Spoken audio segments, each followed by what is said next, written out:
Thank you for joining us for tonight's show. My name is Keiko Agena, and I am one of the new members of Impro Theater Main Company. Now, we recognize the immense challenges that artists and theater companies are still facing in the light of the pandemic. In our mission to spread joy, Impro has been active throughout the pandemic. In addition to our classes going online, we have presented over 350 live streamed shows for free. So I'm here, you guessed it, to ask for your support in our mission. Now, when you support Impro, you are helping us to offset those costs, to expand our programming, to strengthen our community, and to spread joy. And you're not only helping the performances, you're also helping the school, which is a vital, safe, welcoming place for artists of all levels and backgrounds. And we've made it very easy to make a donation. Just go to improtheater.com, click the donate button, or you can go to, you can text it from your phone, text Impro to 44321. That's 44321, text Impro. And we are a nonprofit organization, so it's completely tax deductible. Well, thank you very much for listening to this pitch and for making a donation. And please enjoy the show.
Impro Theater and the cast and crew of this online performance would like to take this time to honor the indigenous peoples of the ancestral and unceded homelands we each inhabit, and to consider the legacy of colonization and its far-reaching effects.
Thank you for joining us for tonight's show. My name is Keiko Agena, and I am one of the new members of Impro Theater Main Company.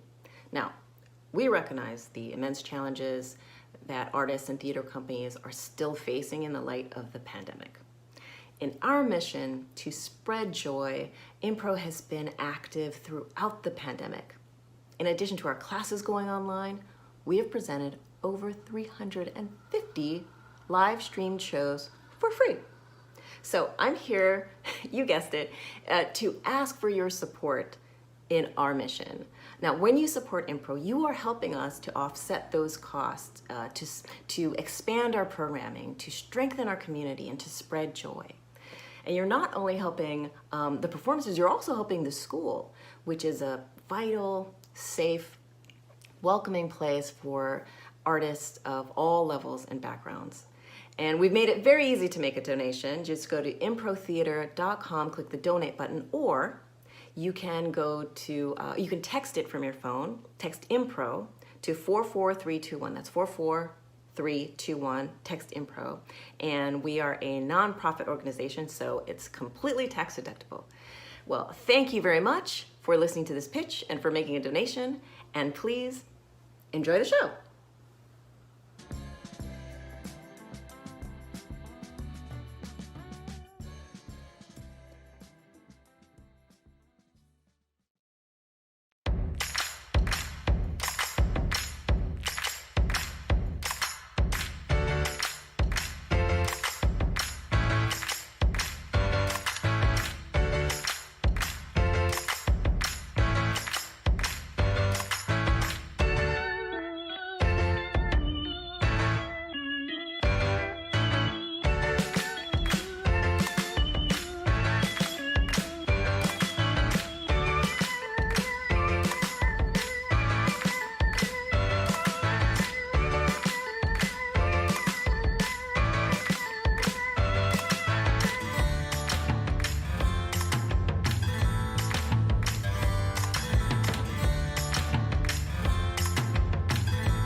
Impro Theater and the cast and crew of this online performance would like to take this time to honor the indigenous peoples of the ancestral and unceded homelands we each inhabit, and to consider the legacy of colonization and its far-reaching effects.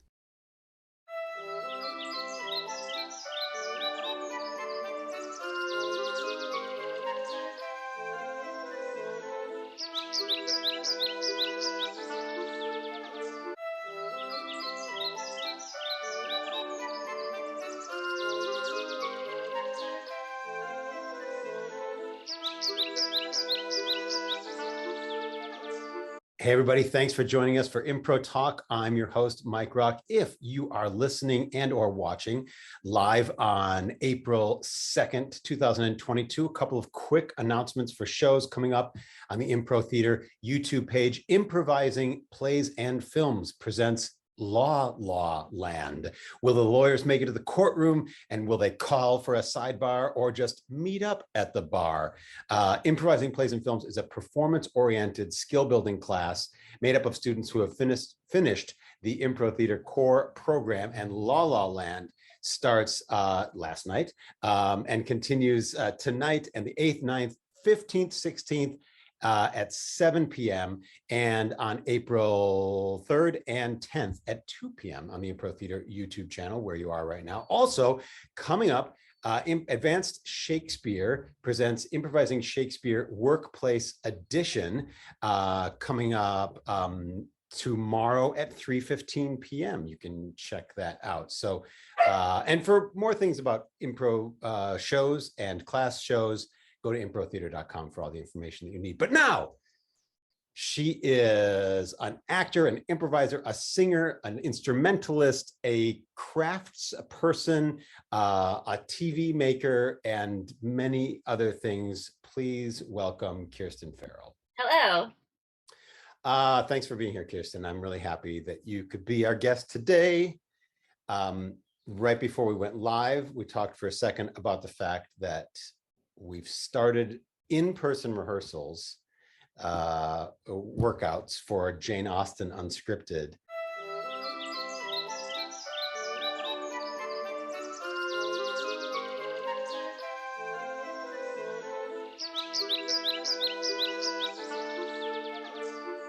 And how exciting that is that we did that.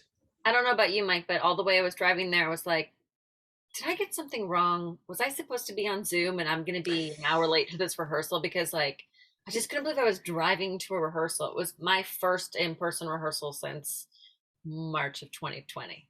Same. And it was weird. Like driving there, like for me, I had to go there early because I had to teach a Zoom class. But for me, it was even weirder because I was teaching a Zoom you went class. From Zoom prov to, Yes. I was teaching a Zoom class in the dressing room below the rehearsal room. Oh, so you were in the building. Yes, I was in the building. And then I had to tell the students who are my Japanese class, I had to say, sorry, gang, I have to go upstairs and do this live rehearsal now. It was crazy. But, you know, the thing about it is that even though the pandemic is still happening, it does feel for many of us like it's time to kind of try to make it manageable, I guess. Does it feel that way? Yeah, I think that's right. It's felt like the numbers are also allowing that. Although now there's like sub-variant yada shmata. I have to say, I let my husband Josh pay attention to a lot of that, and then I'm like, okay, what's happening right now? I sort of stopped paying so close attention. I mean, staying completely isolated, so I'm not like not paying attention and going out and being unsafe. I'm just not paying attention since I'm not going out anyway. But it felt safe, and it felt amazing and weird, and all of the things. It felt like so many things. Yes, if you are listening to this in some dystopian future or in some utopian future, there is something called the BA2 subvariant of the Omicron variant of COVID-19. And I don't know, I guess people are saying that it's not necessarily going to lead to another lockdown or anything, because while more contagious, it isn't proving to be more troublemaking in terms of what happens to the body. Fingers crossed, I guess. And it was amazing to go back to this part of my life that was so much the norm before the shutdown, and some of the things that were part of that. Like, I'll bring up Josh again because, you know, he's my person. He packed me a dinner. Oh, did he really? Oh, that's fantastic. And he does stuff like that, but when we both live here and we're here all the time, little things like that, like going away and coming back with experiences we didn't share. And him packing me, which I gotta tell you was asparagus wrapped in turkey with tarragon mustard. Well, Yeah, and some apple slices and some soda water and stuff. It was very adorable, and a napkin. that is a partner worth having right there. Is Totally, right? someone find you someone who will make you a Very strange dinner. a, a dinner that includes tarragon. Yeah. Uh, yeah. Speaking of being at home with a partner, how have you both weathered the storm of the pandemic? Have you made different office spaces in your home for one another and that sort of thing? Yeah, and if you can't tell, I'm in a sort of strange space. Like you can see these walls here Right. because, and recently our friend Leanna, who's also a main company member, she came over because we were working on a script together, and she was like, "I have to see where you are in these meetings because my brain can't figure it out because I'm in like a L-shaped hallway. So it Uh-huh. used to be a hallway, and now it's like my office slash craft room. So we've adapted. We're really lucky that we have a room to choose from that he can work from his room, and we both had jobs we could work from home for the most part. I was still waiting tables pre-pandemic, so thanks COVID, I'm out of the restaurant hustle. Yes, thank heaven for small blessings. Uh, I mean, those people that are in the restaurant and bar business, hospitality business, I guess in general, just been hammered so hard with Yeah. all the difficulty.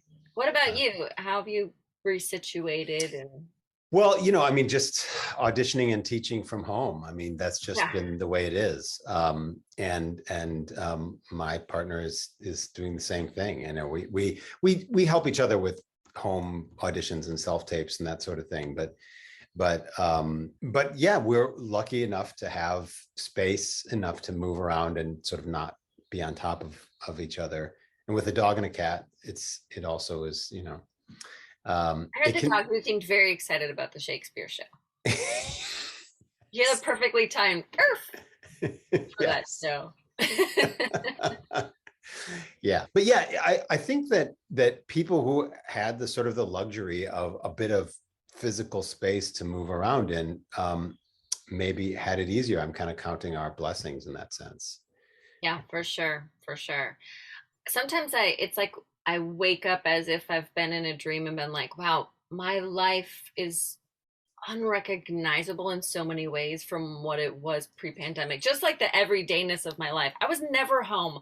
You come out to LA from wherever and you get used to, not like some people are literally living in their car, but I was doing the kind of thing where you pack 4 different outfits in your car because you have a couple auditions and then your restaurant job and then just comfortable clothes and errands in between. So it's like I would pack stuff into my car and be driving around, parking different places, going different places all day. Like right at the start, I had 2 like part-time jobs across town, one at Impro, like managing the school with Nick Clark, and then one at a restaurant in Santa Monica. And so it was like never home.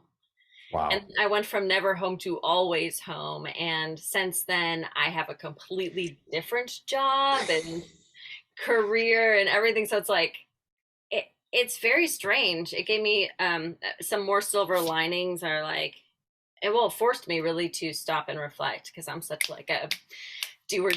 I'm always doing projects and shows and jobs and whatever. And this was like, oh, there's nothing for you to do for a while.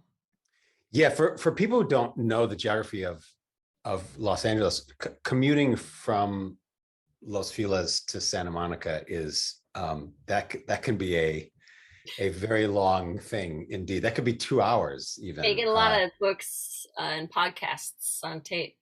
Yeah, and yeah, I think the being forced to slow down is probably an upside for some people. Being forced to maybe simplify, I guess in one, yeah, I mean, I was going to say worry less, but I guess just change what you're worried about is probably more appropriate. Be reacquainted with the things that are really worth worrying about and the Yeah. things that weren't such a big deal after all. Yeah.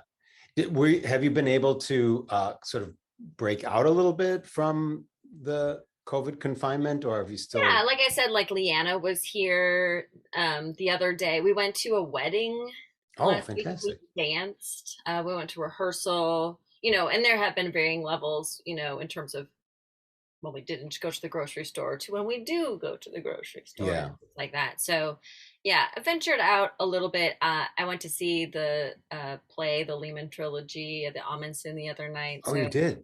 things are suddenly feeling, oh yeah, my old life. I remember what that was like. Yeah, and I mean, I'm hoping that for a lot of, particularly for artists and creative type people, it will kind of reawaken inspiration and opportunities for expression, like, because we've been pretty limited. Although some people did, make their confinement into art, which is, I mean, also you've beautiful. done that. You've kept this show going, and you've been doing the studio online for Impro. So I think you are a great example of that. From an administrative standpoint. Oh yeah. Oh, I'm sorry. Was that too? Could I said it in a less like uplifting, nice way that would have made No. I mean, you didn't do that much, Mike. Just the horrible administrative part that everybody hates. I had to sort of reorient myself towards, because like you mentioned in my introduction, I am like a craft person, and so since I wasn't really doing any improv, I didn't find my flow with online improv. But I just focused on a lot more art that you can do alone. So I did a lot more like painting. I started playing the piano again during the pandemic. So now I've been playing the piano every day for 2+ years. Oh, that's great. Yeah, and so been that's been cool to find new ways to be expressive and artistic that were like comfortable. When did you start playing piano? Like in childhood?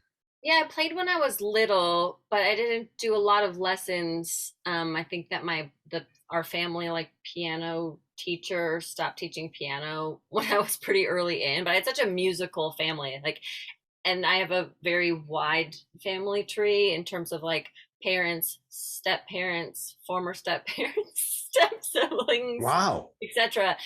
But everybody played at least one instrument, and as many as like 4 or 5. Like, so I grew up like with the piano at my mom's house and at my dad's house, and everybody played the piano and then sang and played another instrument. I played the trombone.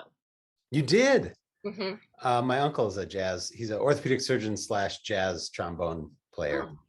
And he's one of those people who, when he's in New Orleans, there are certain places he can walk in and they'll say, "Hey, Doc Rock is here." And he'll, I would be psyched to have my orthopedic surgeon, should I ever need one, to be a jazz instrumentalist. I would be like, okay, yes, I feel like whatever you find in there, you're going to be able to deal with it. How did was the trombone fascinating to you because of somebody in the family, or was there like a teacher or something that got you interested in it? Yeah, my dad played the trombone in the Marine Corps band when he Wow.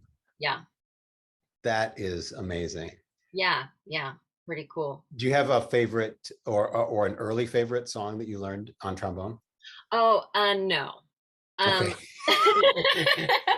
The trombone for me, I never got good enough at the trombone for it to sound any good. Like, it always sounded like when I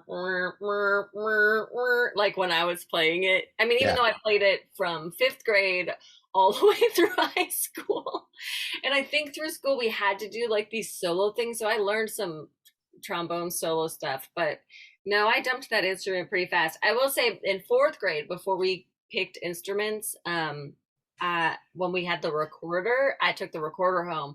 The very first night I taught myself the theme to Star Wars on the recorder. Hand me a recorder today, I could still play it for you. Do you have one? I do have one somewhere. We have a lot of instruments. I just got a concertina for Christmas, which is like a mini. Yeah, it's a little baby accordion kind of thing. Yeah, exactly. So we've got one of those.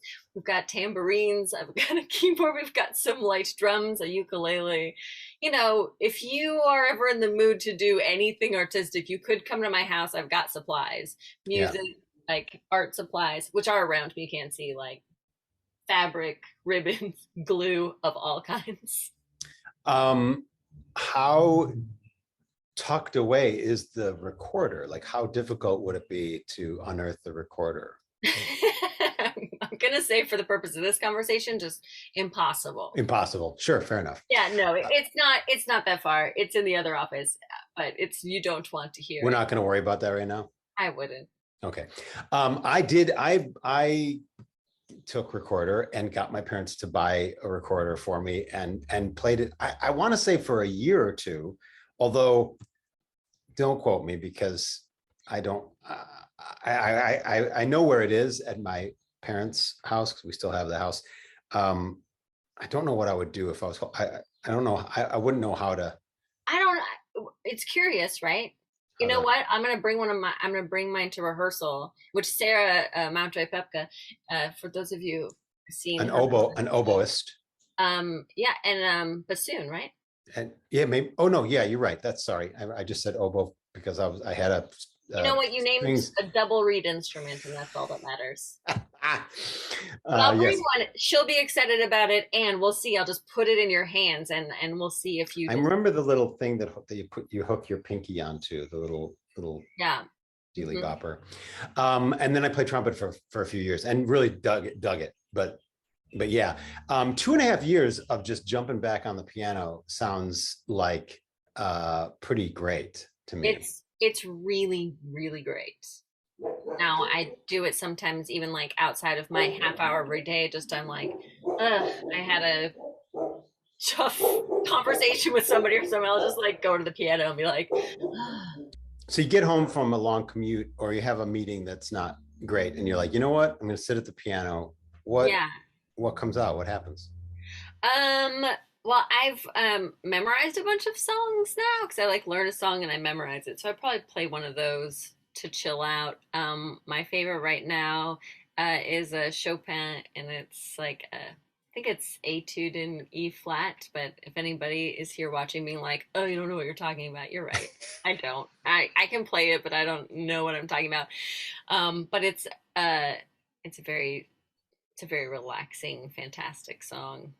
Or there's like Pathétique by Beethoven, which is a nice song. So yeah, I learn a lot of things that I just think are pretty. Yeah, well, those are both. I wouldn't be able to hum or whistle either of them right now off the top of my head, but I know them. Like hearing the name makes me say like, oh yeah, I know. Was that annoying? The Chopin one, it goes do do do do do do. Do, do, do, do, do, do, do. Yeah. Oh yes. I know you thought I'm a singer, but that was not a good example. No, I know the song. I know the tune. Good. It got you there. That's where it needed to go. And there's an app, SoundHound, that you can hum, whistle. I need this. this. SoundHound is the app. I'm writing it down because seriously, like 3 weeks ago, I thought of a song that I really want to learn on the piano, but I couldn't think of what it was, and I couldn't hum it now. But I made one of those voice memos for my sister. I'm like, what song is this? And now, you know, those voice memos delete themselves like jerks. So now I don't even know what song that was, but I needed SoundHound because I tried Shazam, and Shazam was like, you crazy, that's not a song. Yeah, Shazam is like, there's no electronic signature to your voice right now, so we can't look it up in the database. No, SoundHound is literally the algorithm follows the tune, the notes that you're trying to. I didn't even know how. I was trying to use Shazam for the wrong thing, but I'm so excited to hear about SoundHound. I suppose it's possible that because of SoundHound, Shazam tries to offer the same thing now. And it could have been me, although you did just get the Chopin thing, but it could also be my humming. I've tested, I recently, just full disclosure, I was recently cleaning apps off my iPad, and I was like, SoundHound, what's SoundHound again? And I opened it because I hadn't opened it in a year. And I looked at it and I was like, oh shoot. And so I tested it. I tested it with like some rock and roll songs and some classical things. And it got everything that I tested it with, just from me humming. So. All right. Oh, I'm excited now. I'll see if my sister remembers what the tune was that I hummed for her. Since we're on the subject of singing things and music and recording things and phones, I got to tell you a small story. I realized today that I have an old phone number for you in my phone somehow.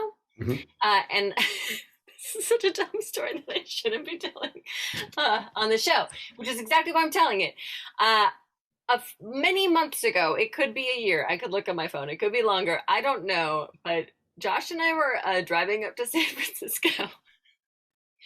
And we were singing Party Rock, and then we were singing it with your name in it, and then we recorded it, and I sent it in a text message to you. I kid you not, it was like, no! Mike Rock is in the house tonight.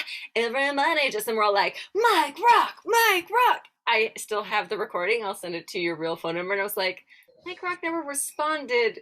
Probably because that was the stupidest thing he's ever gotten. And now I'm like, no, that would have made my day. It would have been the most random thing to you, be like, why is Kirsten saying like my name? And Josh.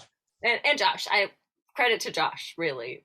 That is a delight and flattering. Yeah, it's a long story about that phone. But the phone, I still have the number still exists, and because of when you get a new device nowadays, it's really easy. You get a new device and everything gets transferred to the new device and you're all set. Well, this phone is so old that when it broke down, the Sprint people were like, Sprint T-Mobile people were like, dude, that all that stuff that's on that phone is gonna go away as soon as you get a new device. And I was like, wait, what? And they said, yeah, it's all gonna, all your voicemails are gonna be erased and blah blah blah. So the reason I put it on ice, that phone, not literally, but I put it on a shelf, and I got a new phone and started using this new number until I could figure out how to fix it. So now it's being repaired, so I can get all that data off of it. Oh, well, now I'm like, well, maybe I shouldn't resend it to you. Just well, no, any texts that have come in the last like year to that number are won't be on there. Okay, I'm gonna forward you a real number, so when you're feeling blue, you can listen to us in a road trip. I mean, stone cold sober, no substances involved. Mike Rock is in the house tonight. Mike Rock, Mike Rock. Just thinking of you in the Bay Area. I love have a personalized party rock anthem for myself. Yeah, it's good. Were you singing along with the song, or was it just a cappella? It was along with the song. Oh, well, that's if I'd really thought it through, I would have found like the karaoke version of it on my phone. I don't have it on my phone, but I was too ashamed to be on Spotify because I should have canceled Spotify, and I didn't, you guys. It didn't cancel it because Josh was like, maybe we should cancel Spotify. And I was like, yeah. So I'm like, okay, we'll get Amazon Music. And then I'm like, is that better? Yeah, I mean, that's a great question. Like, I heard that I was going to give a hypothetical example, but I'm not going to because there's no reason to. When people are like, this corporation sucks, they do terrible corporate things, they're $1 billion corporation, I'm going to switch to this $1 billion corporation because clearly they don't do anything wrong. It's a really weird conundrum. Yeah, I felt that conundrum about Spotify, and so I just kept it. So, however, I'm maybe judged by members of the audience, I promise. We're right there with you. I'm the worst. For public radio fans and or public radio podcast fans, the episode of Code Switch from today is all about Code Switch is all about language. It's a podcast that's all about language and code switching, and they do name check Spotify and the former sitcom actor, now 100 millionaire kid from Spotify, who caused the most recent controversy to happen. They don't specifically talk, I don't think they specifically mention him by name, but it's about words, language, Oh protesting wait, is them. there another one? Like I missed something. Is this like since the what's his name? What's No, the this no. It's about it's Rogan, Joe no, that's him. Rogan? That's him. Okay. Oh, that. Oh, you weren't saying his name. I wasn't saying his name because I just I said don't it. want his name to come out of my mouth. I just was like, oh my gosh, there's another because I didn't know No, those no, facts about no, it. I didn't no. know enough. I didn't know enough. Okay. Although it could be argued that every day there's probably something that we could be hearing about, some controversy that we could be hearing about that It's true. uh, I think a lot about trying to do the right thing in all the ways, and I do the wrong thing very frequently. And I also feel like I want to push back against this. Even though I do believe we all have agency and try to make moral decisions, I just want to push back against the story of personal responsibility for systemic change. And I think that's part of all this. It's like, yes, I could and maybe ought to like cancel my Spotify account and um there's a whole thing about like um like global warming and stuff and how purposeful it was about changing the narrative to personal responsibility. Like the carbon footprint idea was started by big energy companies, so individuals would think about being the people who had to change things, when it's like both, right? It's like we collect together. Without getting too deep into it, I have a lot of philosophy about all this stuff.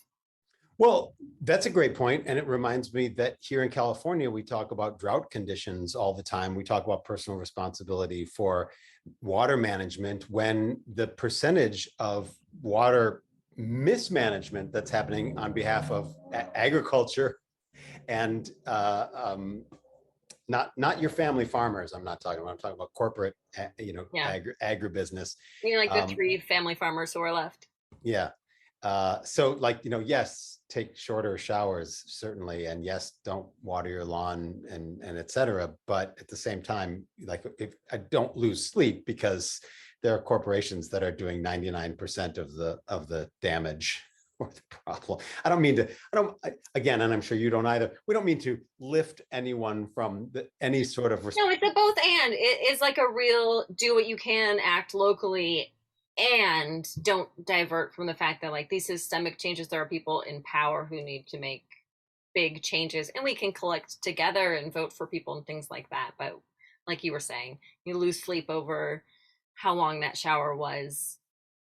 You know, do the best you can, and then stop beating yourself up. Yeah, yeah. Speaking of doing the right thing, tell me about doing things at the Goodman Center, coaching and training through storytelling. Tell me how you got involved and give us like a thumbnail sketch.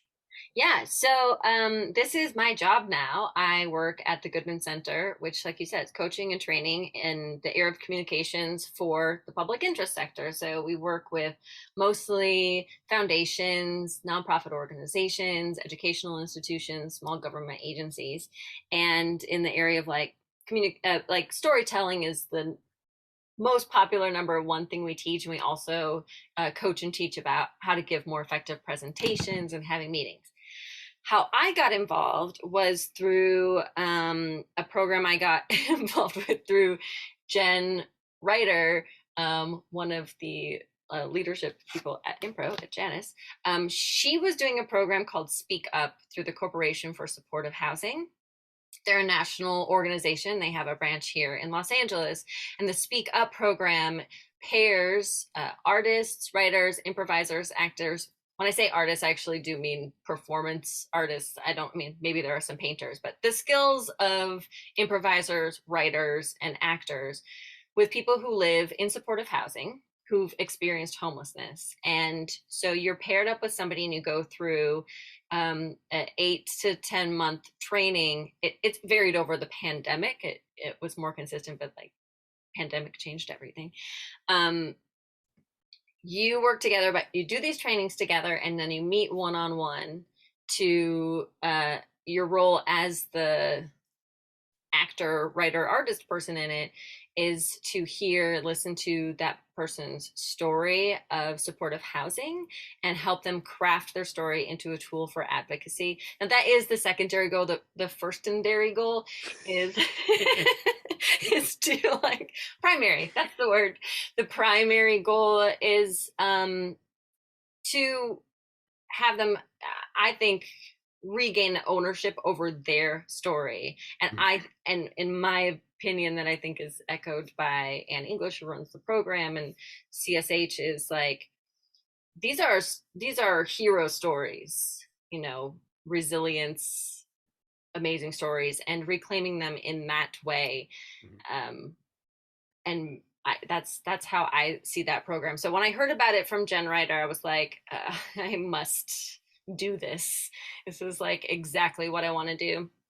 I grew up volunteering. It was a really big value in my family, and I've just done that my whole life and like been involved. And I was like, oh, using like improv for this, that's a dream come true. So I joined the Speak Up program several years ago and have been lucky enough to work there as a volunteer. And then one of the trainings that they did was from the Goodman Center, and they did a presentation about storytelling, and it laid out the 3-act structure, why storytelling is so persuasive, because storytelling is the biggest tool we have in the world for really changing people's minds and changing their behavior, because stories help us remember things. I mean, that's scientifically proven. There's so much data about the way story helps you remember.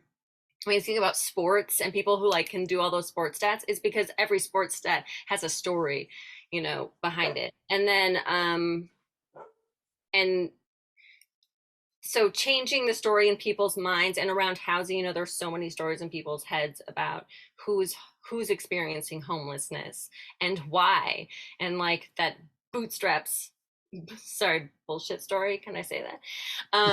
And Yes.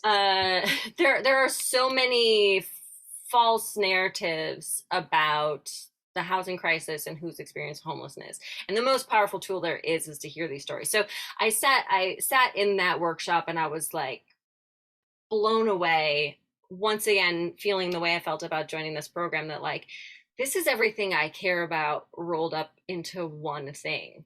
Like and when this was also part of my pandemic experience, is when the restaurant shut down and I was still working feverishly for Impro, but I still had a lot more free time than usual, I really was assessing like, what do I want? I came out here for acting. I had some great success with that and a lot of frustration. And I've been in and out of like, is that still my dream, or is it just part of an identity that I'm afraid to let go? Like, what do I really want to do in this world? And I thought like, the Goodman Center, like that's what I wanted. That's what I want to do. That's everything I care about. And so I sent them an email. I said, hey, I don't know if you remember me. I'm from the Speak Up program, but I just remember hearing your presentation and thinking that that is just where I want to be. So if y'all ever need, I don't know how I could get involved, but if you ever need somebody to be involved, here I am.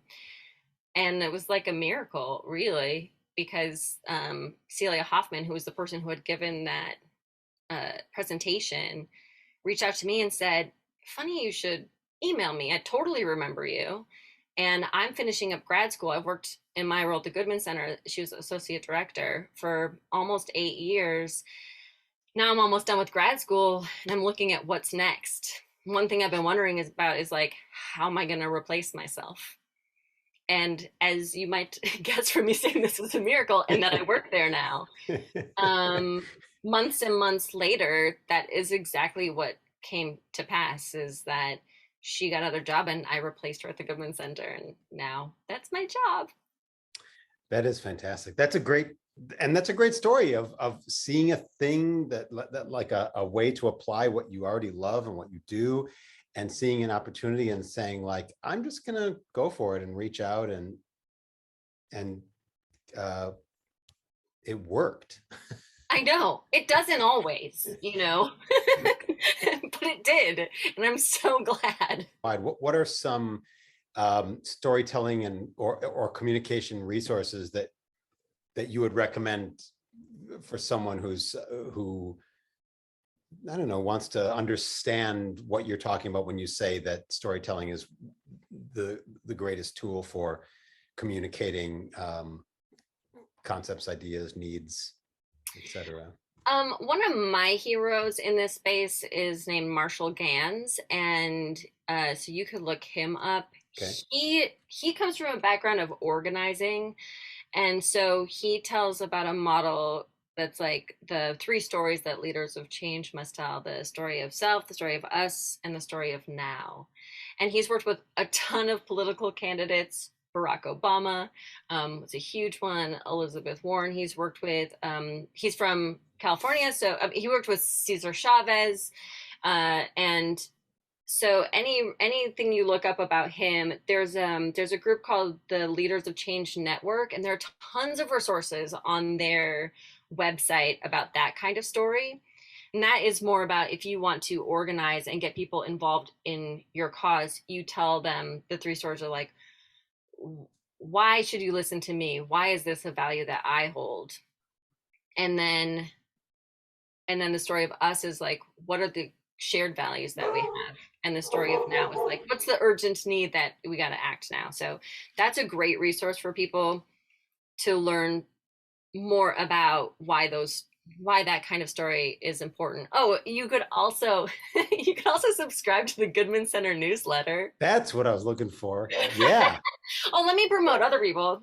But yeah, go to www.thegoodmancenter.com. We have a monthly newsletter, and you'll find tons about it in that. And we do have the storytelling class, and we have a class that we do that's a 4-week class, and we also do workshops. So, reach out if you're interested in that. I can't talk about it enough because I love it so much. So Goodman Center supports an individual person as opposed to just like groups or organizations or companies. Something an individual person can take a class or do it. Totally. Yeah. I recently, in one of the recent articles too, I think it was for February because it was Valentine's Day, I had read a study about people who are watching stories and the way that their hearts sync up when you hear the story. Right. People in an audience who are, watching. I can't remember what the study was originally done with, if it was a live theatrical production or a movie or something. Yeah, in the latest one, it was a movie, and they've also done. They've done studies on brain movement, and this was one about heart movement. So listening to a story really does sync you up with the other person. It creates empathy, understanding, caring. That's why we get so absorbed in entertainment, and we've always learned as humans by telling stories. Man, I learned as the youngest of 3 sisters from hearing my sister's stories. I was like, I will do that, I won't do that. Like, I navigate my whole life by their experiences as a kid, you know what I mean? All through their stories.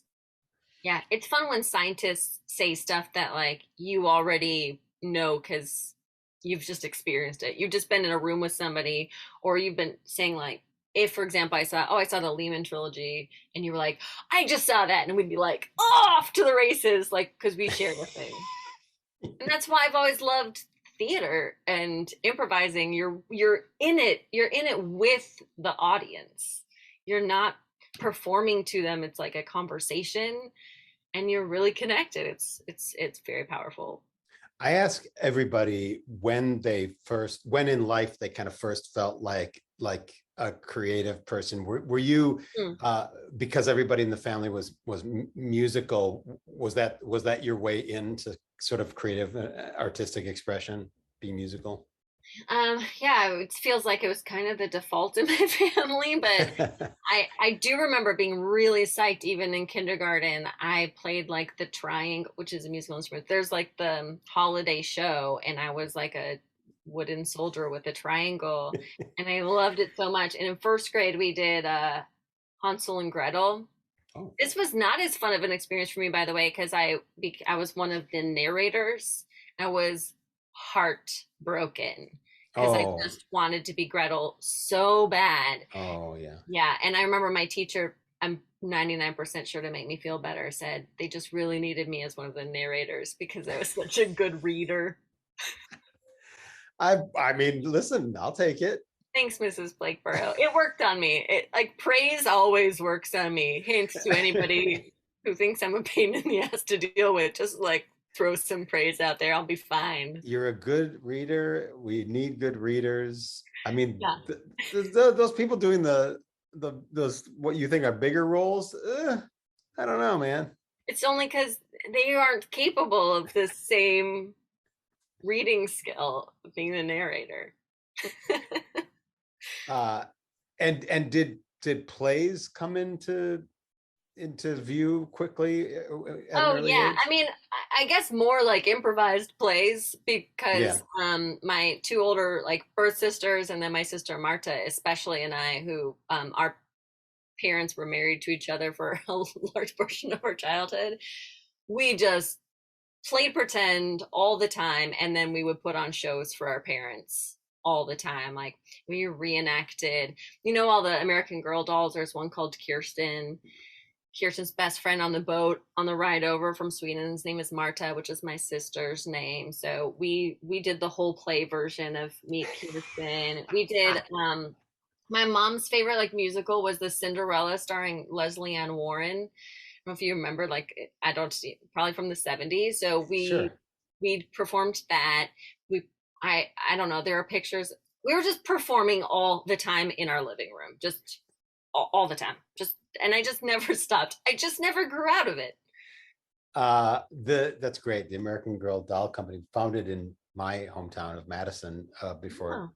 And I did team building workshops there back in the day, back in my very early improv years. You come from theater family, like you defaulted into it too, right? Like a theater family, like there are pictures of you as a little kid doing a Christmas Carol. Yeah, I was either gonna be a doctor on stage or an actor. Yeah, I mean, I had that. My father was a doctor, so I thought maybe I'd become a doctor, but really theater was what it was all about. Yeah. But so great that like you had that you and your family members would like that. Just Kirsten, the American Girl doll, became source material for. Yeah. I mean, that's great. I mean, that's what improvising is all about: is seeing something and being inspired and. Yeah. Oh man, now I'm like having dorky memories like flood into my mind. We did Marta and I did a video, I think one time for Father's Day that was like fully improvised, y'all. Little scenes from her dad's like favorite TV shows. So we made the small episodes all about how important fathers were. So there was like a scene from Star Trek Next Generation between Data and Captain Picard about fatherhood. Data really wanted to know, oh my God, it's so present right now. Data really wanted to know who his father was. So they discussed that issue. There was a scene from Dr. Quinn Medicine Woman. There was a scene from the TV show Sisters. So this is all in one show for Father's Day? It was one video, so it was like snippets. They're probably like 10 minutes from each different show. Yeah. So yeah, that's pretty great. Impro eventually was that I was already doing genre-based narrative improv as a kid. Did you think about going to like a conservatory for acting or something like that? What was the I mean, I kind of thought about it. I was really into musicals when I was in junior high and high school, so I wanted to study musical theater, but I wasn't sure because I also wanted to like open a nonprofit organization, and I also thought about being a journalist. And so I act like, in retrospect, I'm telling this story, I'm like, I knew all these things that I wanted. And so this is how I chose my path. Like, no, it was like 17 and 18. I could have like picked a school out of a hat. But I did decide at the time, like, I didn't want to go to a conservatory because I wanted to get a liberal arts education in case I changed my mind.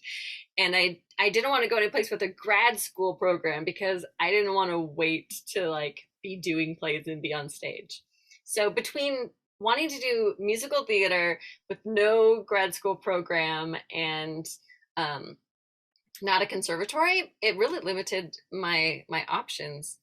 So that's how I decided where to go to school. And so you come to LA, and was that I mean, was that sort of in the cards for a while, or? No, this is so fun. You're reminding me of my life. Because I forgot it. I decided to move to Los Angeles for the worst reason, but also the best worst reason.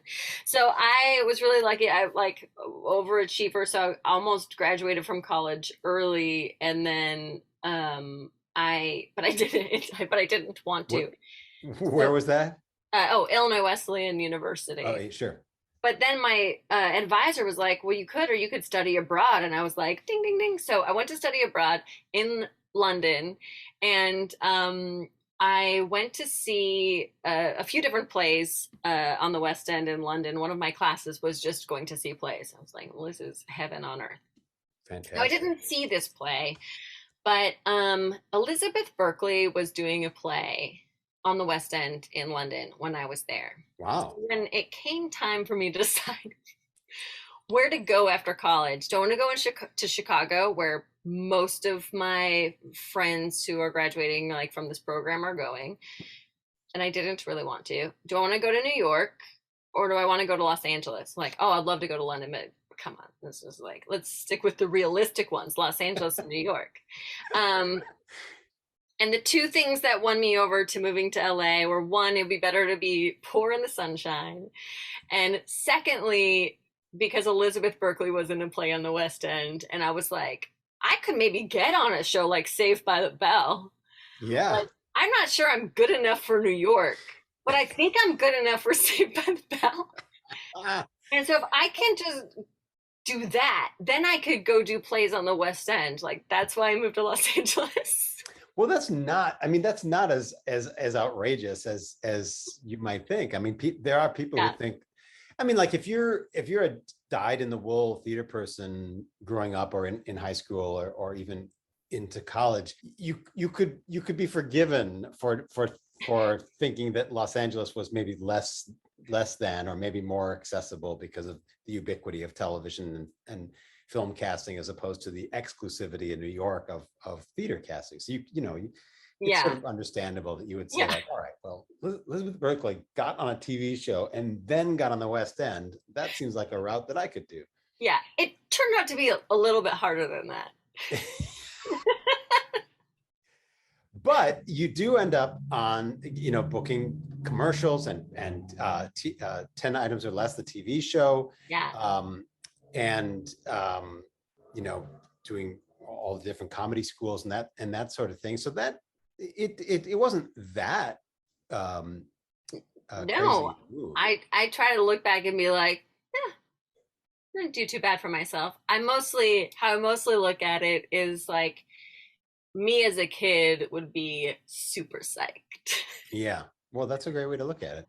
I feel like it gets harder and harder when you're in the middle of something, and it's so easy to lose perspective and compare and despair. To compare to people who are doing so well, or like, when I did get 10 items and I loved it, it was a wonderful experience. My expectation was, this is going to become an avalanche of work. I've pushed the boulder over the top of the hill, and it's going to roll and accumulate. And like, that wasn't my experience of like what turned out. And it was so easy in those moments to be like, why not? Why isn't this happening for me? And to be able to look back and say, like, you know what? I've achieved so much that I wouldn't have ever thought was possible. It's just that once I was lucky enough to become part of it, it became the norm. And then I built the next thing up to look back and be like, don't bother with the building, just be psyched. It's also a matter of what am I called to do right now? Yeah. What is it? What is making itself available to me? What beacon is blinking in my peripheral vision that is asking for my attention? And Yeah. if I attend to it, how will it? To what extent will I mesh with what it is? And then being aware of the next calling or the next, and that doesn't happen if you're in a constant state of panic and worry about, or to be super frank, based on what you just said, it doesn't happen when you're just the human embodiment of expectation or entitlement. It as an artist, as a creator, as a communicator, you want to be of service, and you want to be you want to help people sync up their heartbeats. Yeah. And you found at the moment anyway, a great place that's helping you do that, more than one place. Actually, you're fortunate to have more than one place that's helping you do that. That's totally And maybe to phrase it a better way, that you are helping people and your various outlets do their thing, I hope so, because I do find it is so powerful to be able to share your story and share your experience with people, and to learn how to do that, and for everybody. I'm just a big, let's all go out there. Oh, although I just saw a Google alert, a study at the University of Cincinnati associated the word storytelling with lying. That's going to be the next story I need to debunk here, because I think that there's often way more truth in storytelling than there is in fact telling. Even facts are given context. So that's my next. I'm going to bust through that myth. Storytelling is not lying. Yeah, come on. I mean, you can be good at storytelling in fiction, and you can be good at storytelling in nonfiction, and neither has to be lying. You can be quote unquote good at lying, but that's only dependent on your audience and how good they are to detect lying. I agree. So I plan to debunk the entire University of Cincinnati, if indeed that's who did that study, because I don't know. You're going to have to be in touch with Paul Ekman and talk about micro expressions and reading and figuring out people's tells and all that sort of thing as well. Oh, when you were talking earlier, by the way, about how we make decisions, it reminded me of another great resource. If you particularly, this isn't even for the audience. Sorry, guys. Not for you, just for Mike. This is just for Mike. Have you read Thinking Fast and Slow by Daniel Kahneman? I have the book and have not yet read it. Dude, let's get off this call. You gotta go read it. You gotta read it. Yeah, I bought it. I'm one of those people that buys too many books, both physical and audio and electronic books, because I hear an interview or I hear a story and I'm like, oh, I got to get that book, and then I get it. And so I do have a two read stack of physical books, electronic books, and audio only books. But yes, it is among them. I'm a library junkie, and I'm gonna confess something here, because I feel like it'll add some pizzazz to this. Just my confession, y'all. So the Los Angeles Public Library has discontinued the use of fines, of late fines, which is great. Although in his wedding vows, my husband promised to pay my library fines. Wow. Yeah, that's somebody who knows me. Anyway, so they've discontinued library fines, but lately my Library Libby app has been put on hold, because I've had this book, The Nonprofit Marketing Guide, out for so long. That the Libby app. And the Libby app log is into the Libby. Something's wrong with your card. You can't borrow this book right now. Not to mention, I have books like, well, I shouldn't tell any more secrets. That's enough for today, y'all. But I have very shady library practices. Very shady. I mean, it's good that that late fines have been abolished. I would owe $5,000 for this book.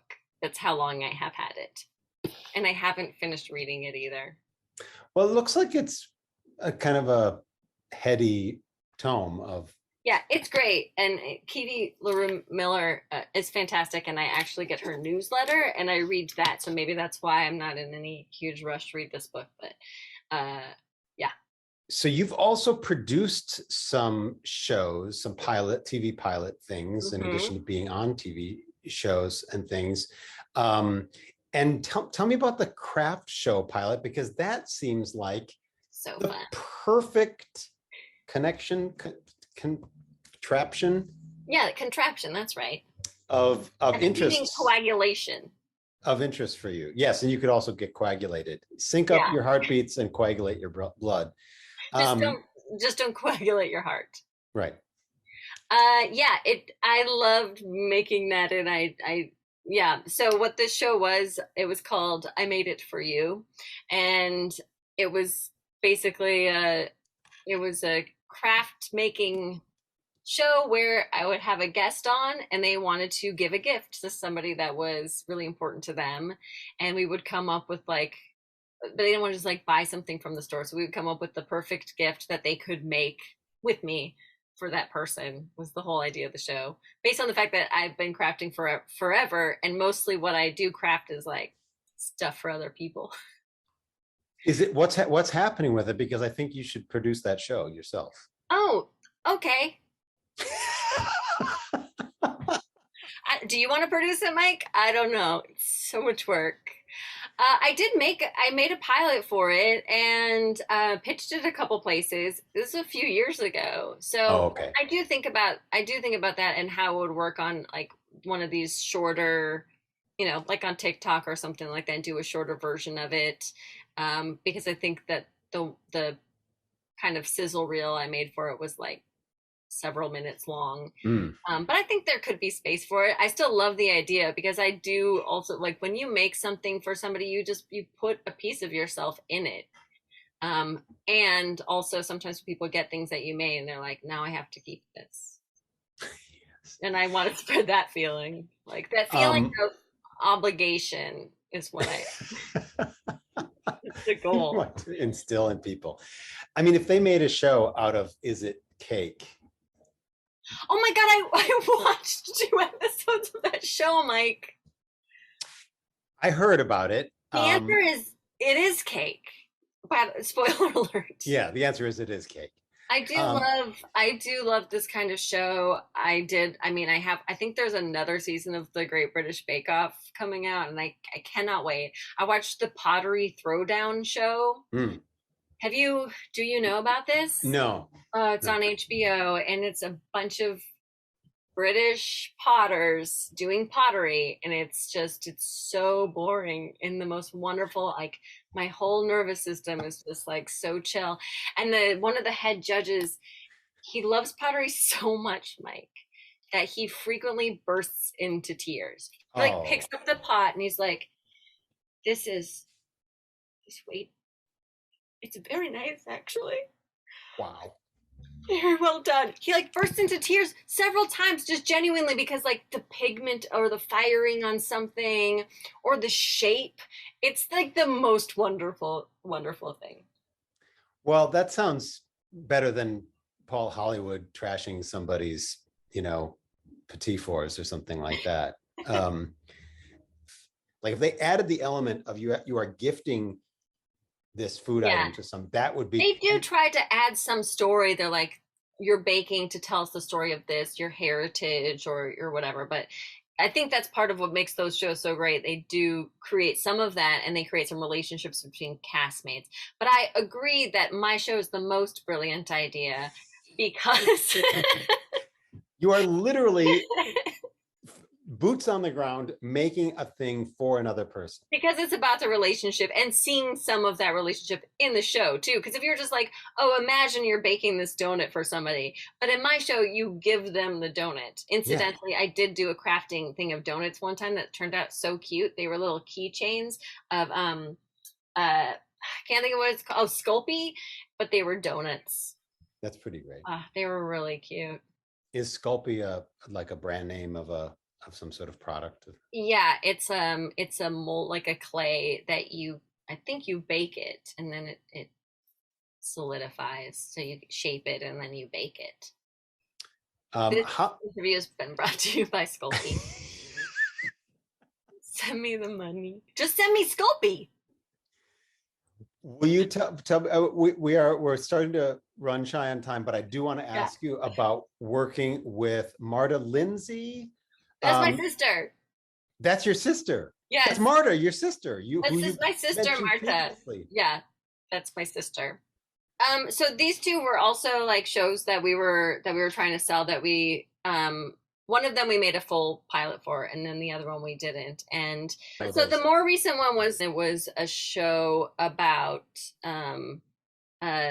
show about trans people finding jobs, because people who are trans are so much less employed and underemployed, and finding work, especially in, well, everywhere, really, all over the country. Sort of interview style, documentary style, kind of. Yeah, documentary style. And then the other show was a makeover show, also, that was with trans people in it. Like the stylist was trans, and the hair and makeup, and so working towards having somebody be able to look in the mirror and seeing the person that they felt like on the outside, So those were the two ideas for the show. And I thought of the name of the show. Sorry, Marta. Transformation. Duh. Transformation.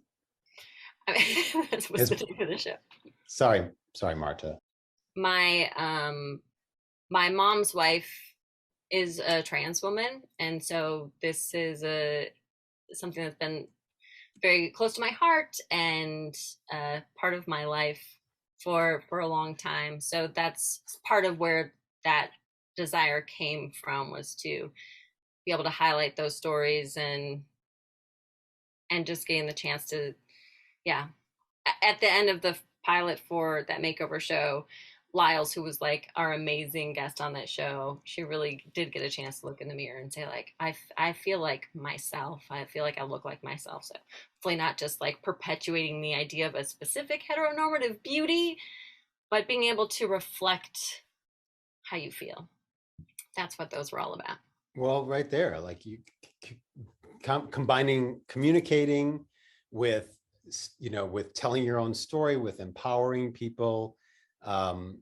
You are a person who finds places to use your skills, and I hope so. I don't like to be bored. But there's just so many things to do out there.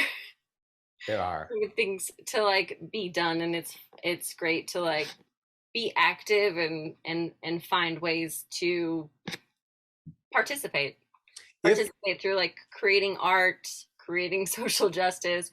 Putting those two things together is pretty awesome. It's pretty great. If we are, in fact, in the waning days of the more severely locked down version of the pandemic, see how diplomatically and carefully I phrased that? Is there anything besides the obvious that you're looking forward to being able to do more actively again? I mean, we talked about doing live in-person rehearsals and performances and that sort of thing, but is there anything in the broader scheme of things that you're like, oh man, I just want to fly my mom out here to come visit? Yeah, that's top on my list. Yeah, that is great. Well, Kirsten Farrell, piano player, recovered trombonist, crafter, Goodman Center. Right? I'm the operations manager, actor, improviser, troublemaker, and person who's going to have a show where people make crafts for their friends. Produced by Mike Rock. Thank you. Thank you for being on Impro Talk. Thanks for having me. I'm going to bring you a recorder, so be prepared. Oh, that's right. Yeah, you have to put the recorder in my hands, and probably a lot of alcohol swabs in case it gets too close to my mouth. Oh, that's a good idea. Thank you for tuning in, listening, and or watching Impro Talk. And thank you, Kirsten Farrell. And watch this space for more crafty stuff as well.